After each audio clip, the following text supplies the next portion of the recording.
It's still the arena is still set alight with those songs from the attendees of the event. But Michelle, we are at the backstage of the podium that is set to be the focal point of this whole program, as many different leaders will be addressing, as well as families, we understand, and many items will be rendered from. But Michelle, of course, the question now remains on the cause of this, and we just want to get a reaction, or rather get comment from the Saftu General Secretary, Mr. Zwelinzima Vavi, just to get a sense of what they think really happened here, since leaders are calling for calms and calling for, they was to wait for a report. Mr. Vavi, thank you so much for joining us. But, there's been a lot of speculation around what is happening there. But as far as you understand it as the union, what are you getting a sense of here? What is the cause of this fire?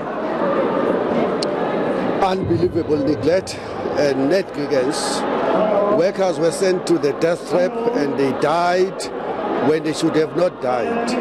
For years now, workers have been warning management and the authorities inside the building and those who are outside that building, who are in authority, that a danger is waiting to happen. It did happen in 2012. It did happen again in 2015.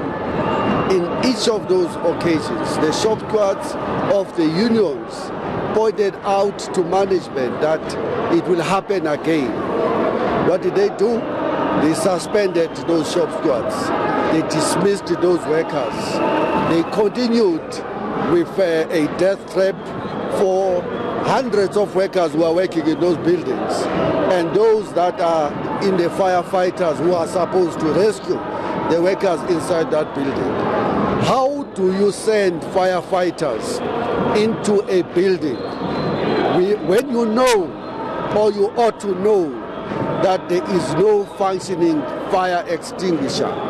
There is no water. These firefighters' only instrument, their guns, is water.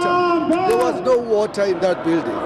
Their commanders stayed outside and would not dare take the risk, but they were very happy to send workers into that death trap, and that's why we are going to go for them. We're going to sue them on behalf of those families and on behalf of the workers that have to go through the trauma that they have to go through. Mr. Vavi, I know the program is about to start, but let's just get a sense of who exactly should be responsible, held responsible here. The Public Works in Gauteng, the Department of Health in Gauteng, the local government, who we know have no direct responsibility, but this is their space. They should have known the state of their buildings instead of counting how many buildings are not habitable.